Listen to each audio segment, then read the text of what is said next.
Good afternoon, everybody. Welcome to today's session. I'm John Stillwagon. I'm the Director of Communications at the American Sport Fishing Association.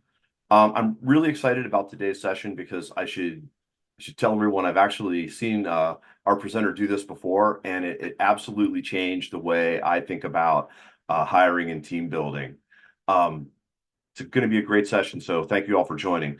Today's presenter is Chris Frangiosa. Chris is the manager of TCO Fly Shop and the owner of VLD Consulting. Chris has worked in the fly fishing retail world for his entire career. For the last 20 years, he's managed TCO Fly Shop, a five-store fly fishing specialty retailer in Pennsylvania. In 2019, Chris started VILD Consulting, which is a company that helps specialty retailers with best practices, merchandising, integration of e-commerce platforms, and much more. Um, so without further ado, we'll start the session. Please welcome Chris Frangiosa.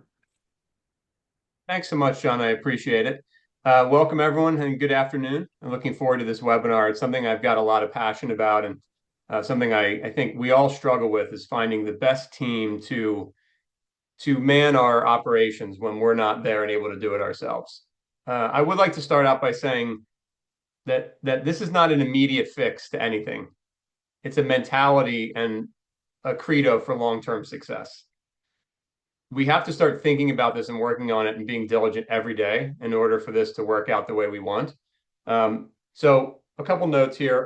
The recording of this webinar will be available on the ASA website afterwards. Also, any questions you have, please feel free to put them in the chat, and we'll answer them towards the end. Additionally, I will be at ICAST talking about some of these same topics. So the first thing I'd like to talk about as we talk about staffing is how important it is to understand the relationship of an employee and an employer. It's a very personal relationship, especially within specialty retail. I would urge everyone to look at the relationship as you look at other relationships in your life. And that means treating people with respect, telling people the truth, even when it's hard, and hire people for who they are and not for who you want them to be. I think the smaller a business is, and really this actually for any business, this is the case. People want to work for someone that they like working for, in particular in specialty retail. So treating people with the same way and the dignity and the respect that you treat other people in your life is really, really critical, especially as we start talking more about employee retention. One other thing I wanted to bring up here too, this is part of the beginning message, is hire someone who wants the job that you're offering, not for someone who wants a job that they're imagining it will be one day.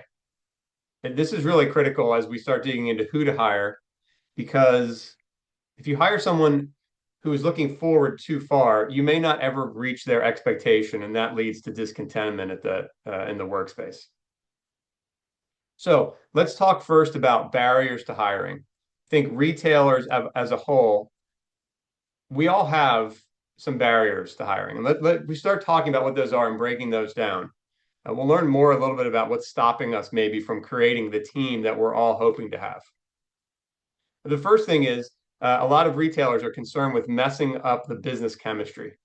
You have a pretty good thing going, it's working, the store opens, the store closes, you sell things and they go home, but you know deep down that you need additional people. It's okay to bring new people into the business. That's the first barrier to hiring. The second one is, well, it's been working this way for this long, so why should I change anything? I think we all know the reason. We all have hopes of doing other things in our life and being able to break free of kind of the binds that hold us to our physical brick and mortar location or e-commerce location. Also, a lot of people are afraid to hire because they're afraid to then fire people if it doesn't work out. I think this is part of hiring we're going to talk about more as well. And then a big one that I had written here that I've actually heard from a multitude of customers and people that I know is that a lot of the people that apply to my business are customers. And I'm afraid of losing business from that customer. And I'm also afraid of potentially offending that customer because they are a regular. So we're going to dig into that. And then the last one is I don't have time to hire anyone or find anyone. And the reality is that the reason you don't have any time is probably because you haven't hired anyone. So it's kind of a self-fulfilling prophecy that we'll dig into too. So now we're going to talk about the reasons why we would want to hire someone. Now, this sounds obvious, but as we kind of dig in here, it gets a little deeper than the obvious, I think. The first one is the obvious part. It's the needs to cover shifts, needs to cover responsibilities, and it may be holding you back from opening certain hours or closing on certain days that you don't want to. The next part is looking for retirement strategy that may or may not involve selling the business. So you may hire people hoping that one day they will take over where you left off, or you may want them to continue to work and operate the business while you're retired. So that's another big part here. And that actually makes this so much more critical towards the end part or the kind of twilight of a business, is understanding the exit strategy and how important the team is to the exit strategy. The next part, I like this quite a bit, is it puts a fire under lazy employees. One of the things that happens almost immediately when you hire someone is that everyone else is immediately on guard and realizing that they have to work harder because this new person probably is putting a bit more effort in than maybe some of the seasoned veterans that you have at the business. And then the last reason I had is you want to grow the business. I think one of the things that holds back growth is we don't have enough team members to support that growth and to help us go into other areas. So this is a big motivation for us to add to the team.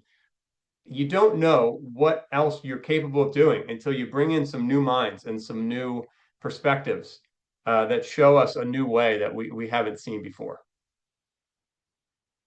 Excellent. So next, we're going to talk about actually, let me just check the chat. I think we're good on the chat. Okay. Next, we're going to talk about how to find employees and when to look for employees.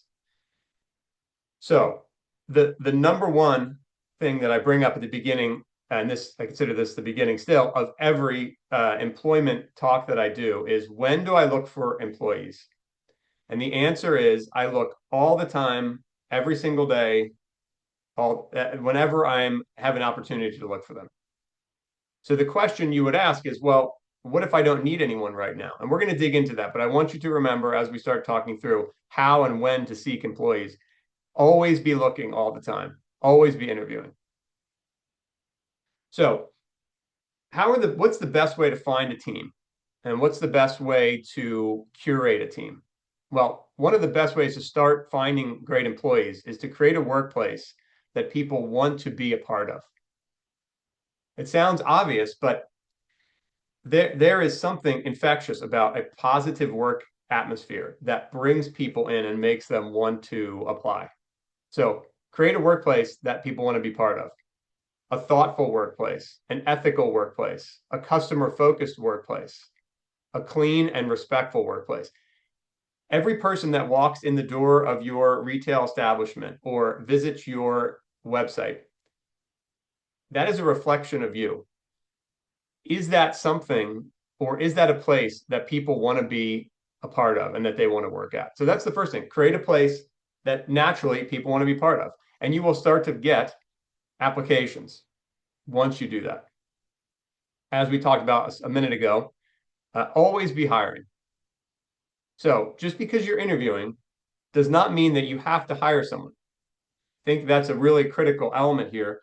I think we feel as if if we're interviewing someone or taking resumes, that means that we have a space that we have to fill. That is not true.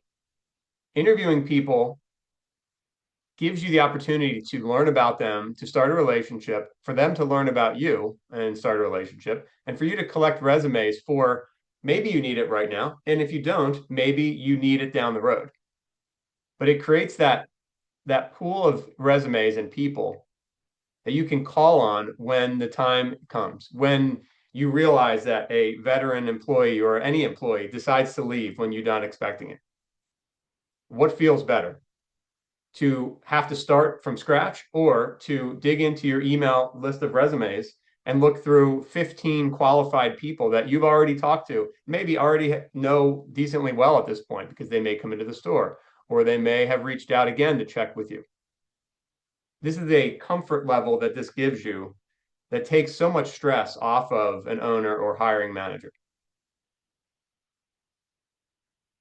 Another point to that, to kind of reinforce the idea of always be hiring, is with a job in an industry like ours, specialty industry, one that is based around passion, people will wait for a job like that. Oh, I'm sure many of you, and I can speak for myself, that when I interview people, they often say, "This is the job I dream of. It's the job I always wanted." Well, if it's a job they always wanted, they'll probably be willing to wait a few months or a year if you don't need them right now. So I think understanding that in a lot of times it is a necessity and they need the job, but at the same time, it is also a want, a desire to do more in a thing that they love to do. It makes you understand a little more as to why potentially someone would wait for quite a long time, in fact, to get the job. One other thing I meant to mention earlier is all the notes from this meeting will also be available to you on the site afterwards. And John will mention towards the end how you navigate to that. But I'm going to supply all the notes so you guys don't have to write everything down. You'll have a quick, easy thing to work from. Okay, so now we've met someone who's applied, and maybe we need them right now, in which case we hire them. And maybe we don't need them right now. Well, what do we say? Well, I think one of the lines that I've often used, if I'm recognizing that the person I'm interviewing is very or as interested as I am in at some point working together, um, is saying something like, I recognize that this is a great relationship and that it will work well. Unfortunately, I don't have something for you at this moment, but let's stay in touch and let's work together. So at some point, you can get what you want and I can be lucky enough to hire you. And I think that is something that makes them they remember that because you're humanizing it, you're letting them know that you desire them to work there as much as they at that point desire to work for you. And that's a really great way to lead that off. And then make sure that you keep their resume in a place that you know where it is, and make sure that you make some notes for yourself so you remember why you liked the person so much. That's something that I'm actually bad at doing. I need to I need to be better at making notes about specifically why I wanted to hire someone. Um, and then when I go back, I have a reference point to why they're still in my file. Okay, so now we've built a list of good resumes for when we need them. One other opportunity here is if you find that maybe you're interviewing someone who you really like their personality, you really feel like they'll fit well in the team, but maybe they don't have quite the knowledge in the space that you're in. If you're in the fishing space, which I assume many of us or most of us are, maybe they love fishing, but they don't quite have the knowledge yet. This is a great opportunity to give them homework. So now we've got someone on the line, someone who we like and someone who likes us, but needs some more knowledge. Give them homework, send them out there and learning more. So now we're also training them prior to hiring them, which is just an even better scenario. So when they come back to us, they still have all the great attributes that they had initially, and now they've got more knowledge than they've ever had before. And I think that's the best case in that instance. And then the last note I have on this one, if you find a superstar, someone who is just, you're pinching yourself and you're wondering, how did I get this lucky? Hire them right then. I've done this often because I believe that a superstar hire will pay for their own wage very quickly. In fact, they will help you grow. So you'll know when the time is right, but when you meet someone who clicks with your organization and who has the knowledge and the drive and the goals that you have, find a way, find that payroll somewhere to bring them on the team because they will pay for themselves quickly. Okay, so now we've talked about always be hiring and how to find employees, and in some cases, some motivation, which we'll talk about a little bit more soon. Where do we look for these employees? I think this is kind of one of the harder questions because we've talked earlier about, okay, we're going to create a business that is one that other people want to work in, and that is great, and that does some of the legwork for us. But what else is out there? How can we find employees? Well, in the store, when people walk in, make it clear that there are careers that are available. And the word career is important because I think that it shows that we, and I like to assume all of us, love a long-term employee, one that will be loyal, work hard, trustworthy, and is dedicated to the growth of the brand. So make sure you have something in the store that says, we are hiring, we have careers available. But when you make it, don't just print it on a piece of paper and stick it on the wall somewhere. Make it something to be proud of. And I think that comes back to my previous point of, have we created a business that people want to be a part of? And that goes as far as simply showing effort.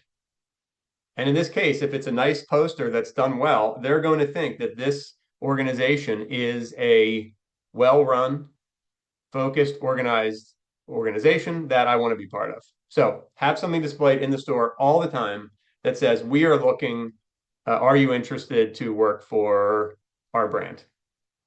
Next, for those that have a website, have a button on the homepage that says essentially the same thing. So where it's very, very visible and people can see careers available, apply within, have an opportunity to upload a resume, maybe a short description of what the person's looking for, and have that available. These are passive things as opposed to more aggressive looking, as we're going to talk about here in a minute. But these two passive things, or three, are things that work really well over time. So I count this as looking every day, having a store poster in the store and having a button or a link on the website, things that should happen all the time, not only when you need someone. So now, how do we get more active as we start looking? So we've already created these other things. What else can we do? So number one is we can post job descriptions on job sites. There's multiple ones out there.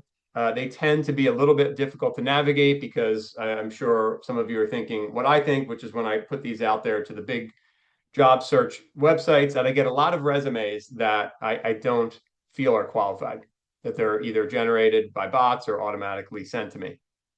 One of the opportunities on those sites is to employ 2 or 3 questions that are qualifying questions for the job that you're looking for.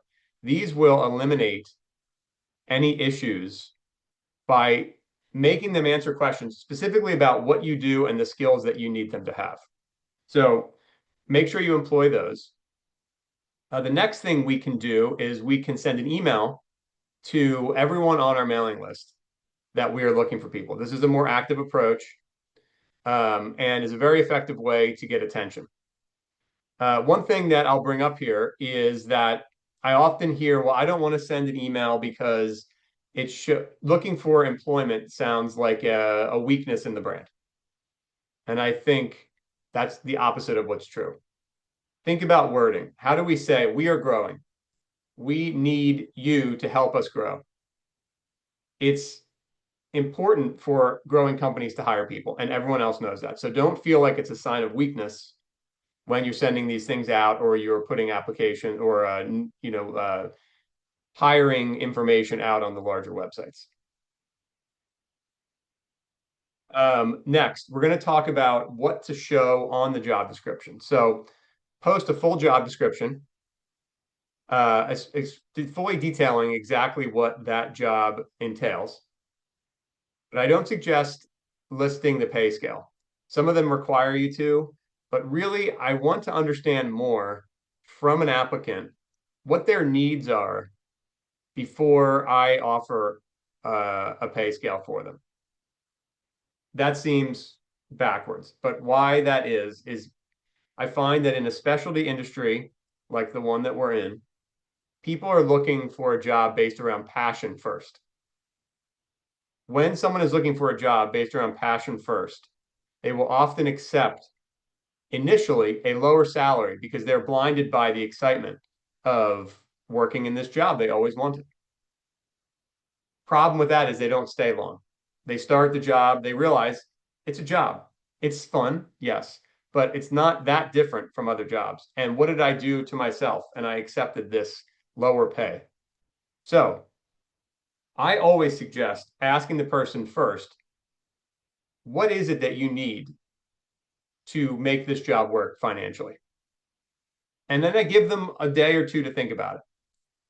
That cooling off period, that time that they have to think about it, they'll come back to me with a real number. And if that number is vastly different than what I'm offering, it's my opportunity to say, we're not close on this, unfortunately. Here's what I would be offering. Sometimes people applying for jobs that they have passion about will say yes to anything. And then a month or two later, you will find out that they said yes too soon, they have remorse, and that they're not going to be there that much longer. So that's a great strategy there to employ for hiring.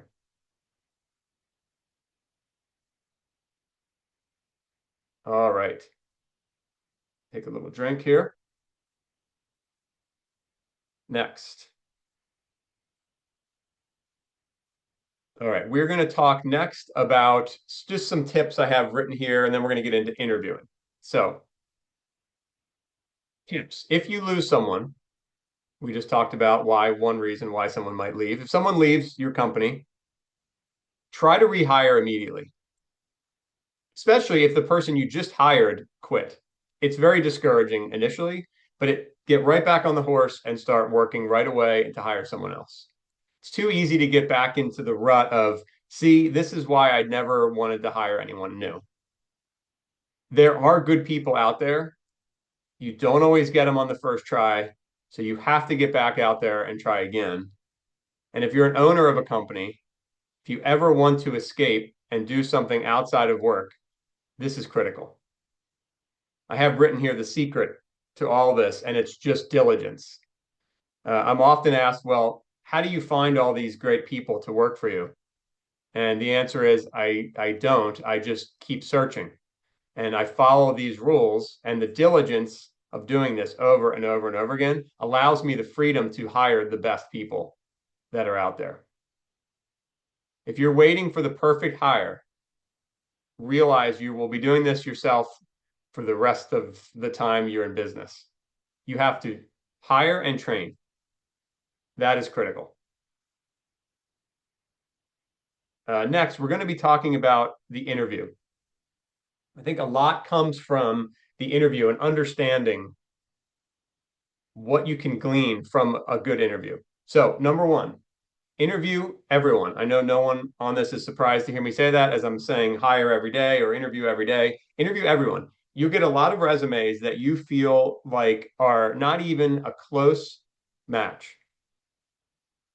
You would be surprised what you can learn from those people. And sometimes they have skills that you weren't even expecting you needed, but when you hear about it from them and you give them the respect of interviewing them, you may find a new area of growth for yourself.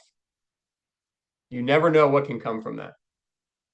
My longest interviews are with the people I'm not going to hire. When I do a presentation, I usually ask the audience why. Why are my longest interviews with the people that I'm not going to hire? And it's because almost everyone who we interview either knows our brand, buys from our brand, or shops in our store. And those are the people we need to show the utmost respect and time with. We're not going to hire them necessarily, but if you spend some time on the phone with them, they will say, that person took the time, and even though they didn't hire me, they showed me the respect of spending time on the phone or in person with me and explaining to me what's going on with the brand, learning about me, and they go away feeling positive.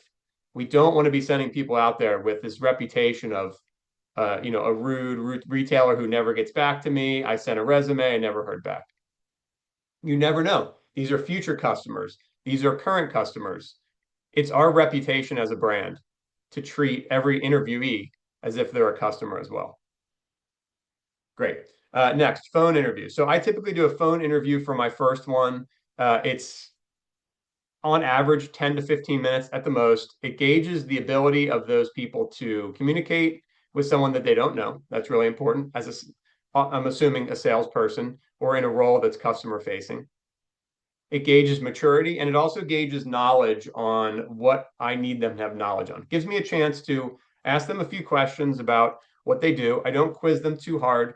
I just want to get a sense of how comfortable they are talking about the thing that we do.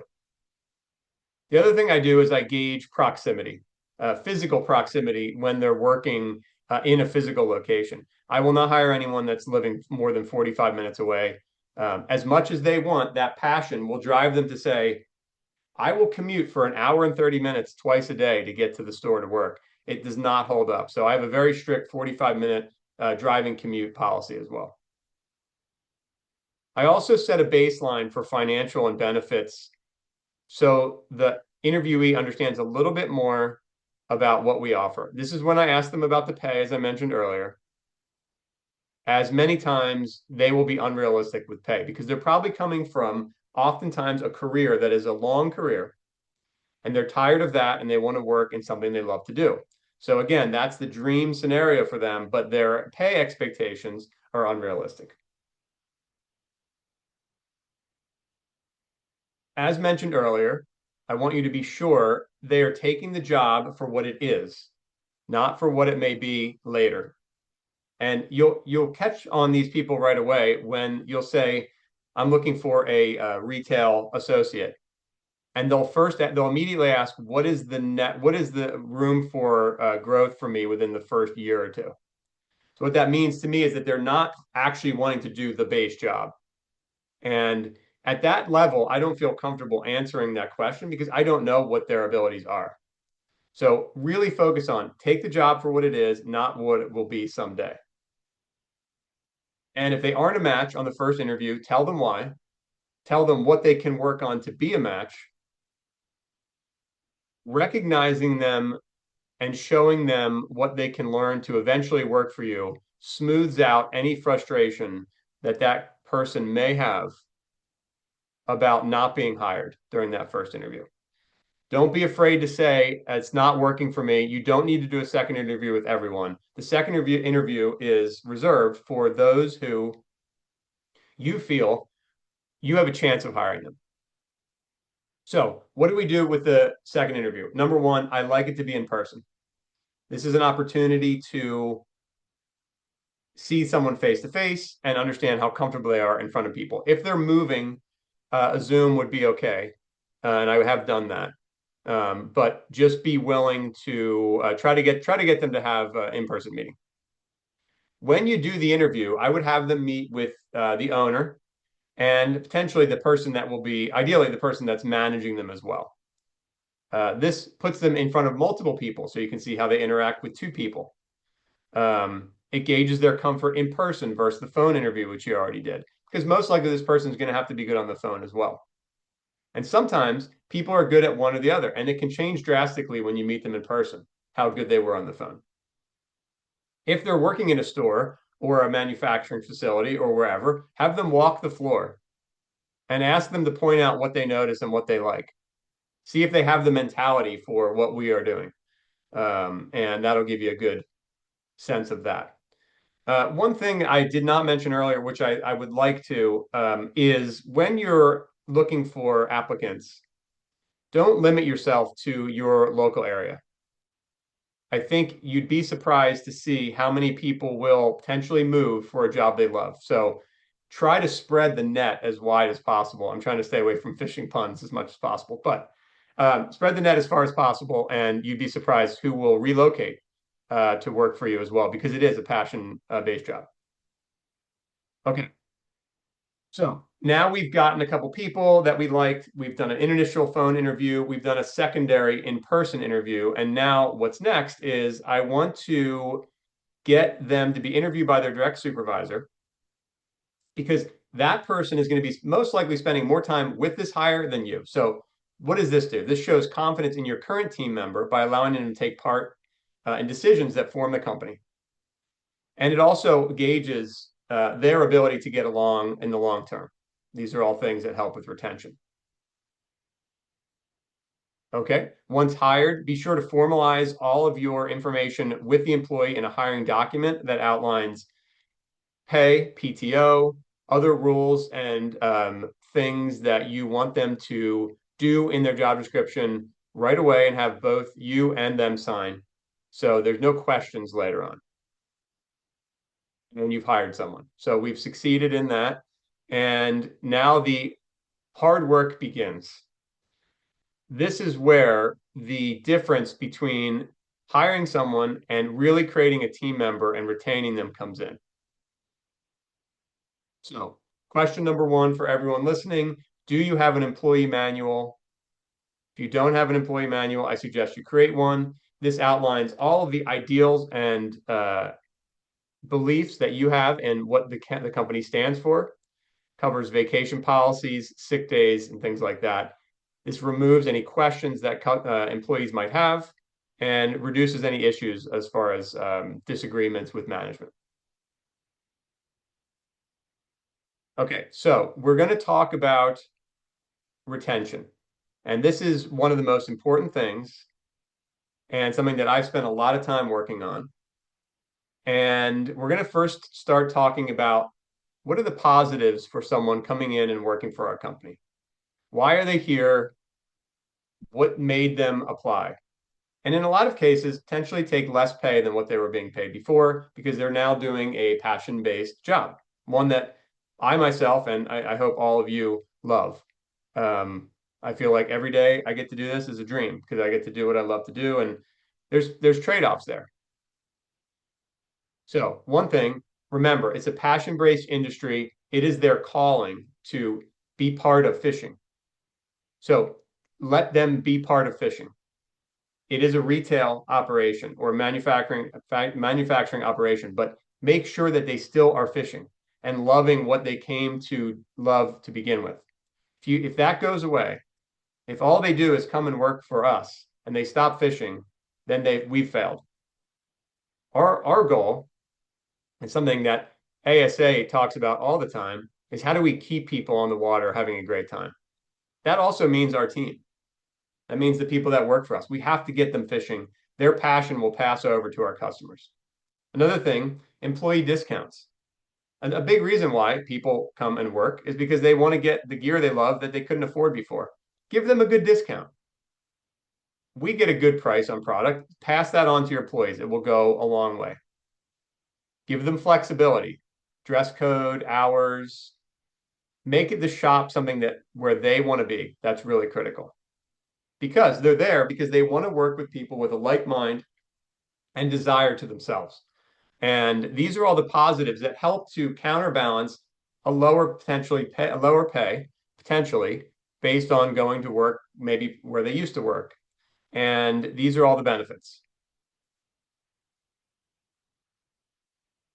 One of the hard parts about hiring people for specialty retail is we have a tough task to find the right people for our team.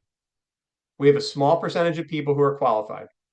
We ask them to have a lot of knowledge, and the pay is lower.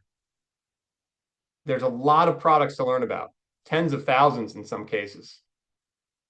There's not much room to advance in a lot of smaller operations, and the blend of personal and professional can be really challenging.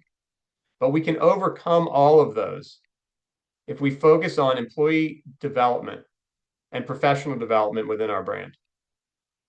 So what does that mean? That means that the only driver for employment is not pay.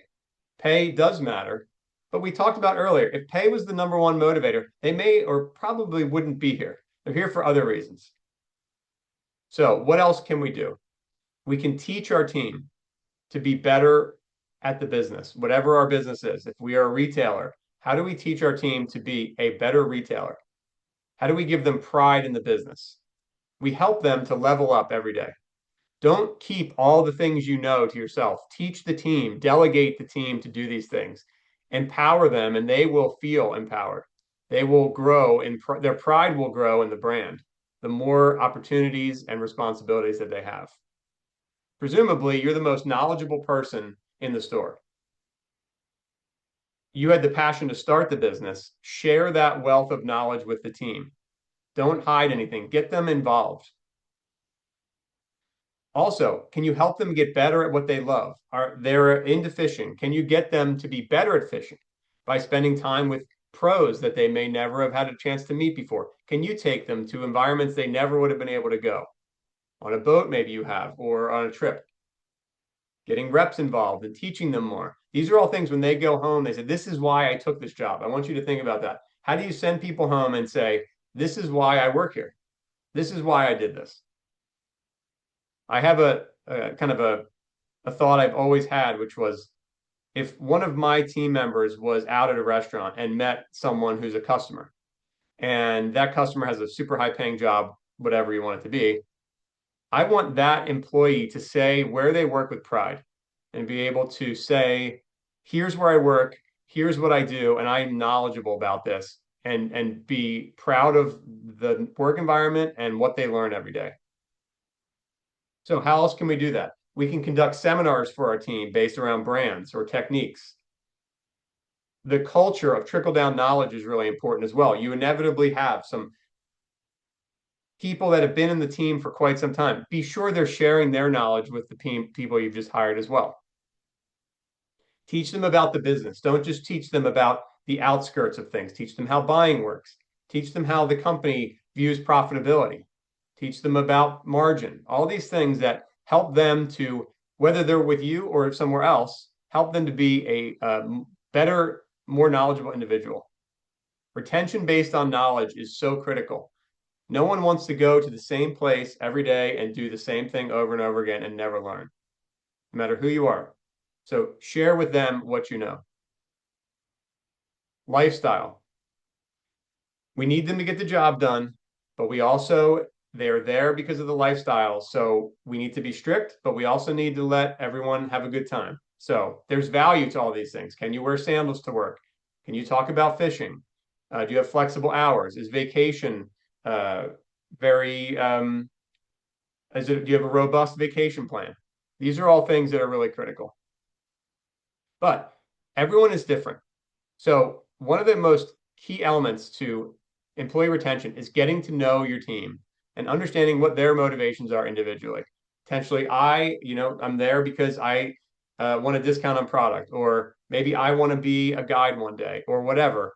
You have to know that. And if you know that, you can help to formulate someone's job description and someone's day-to-day to feed that need that they have, leading to more retention.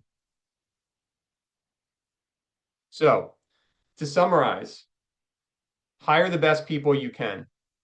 Learn about them and what motivates them in a genuine way. Ask them and really take the time to listen. Help to make the job what you and they want it to be and help them to level up. And then once they are growing in their role, start to delegate. Check in with them throughout the year to ensure that you have a healthy employee-employer relationship, one of trust and respect. And that's really critical.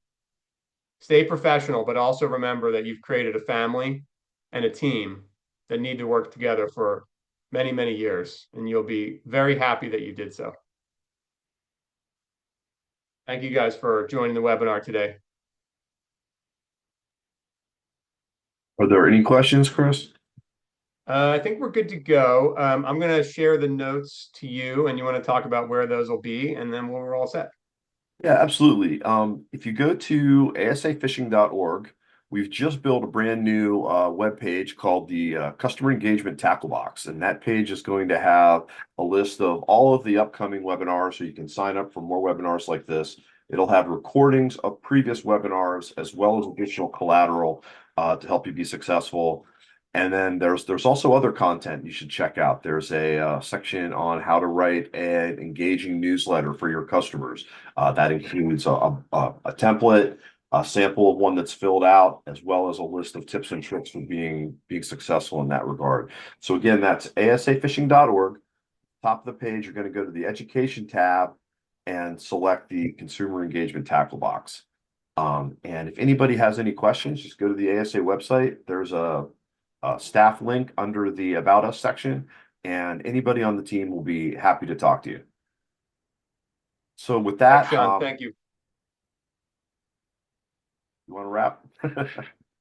Yeah, go ahead.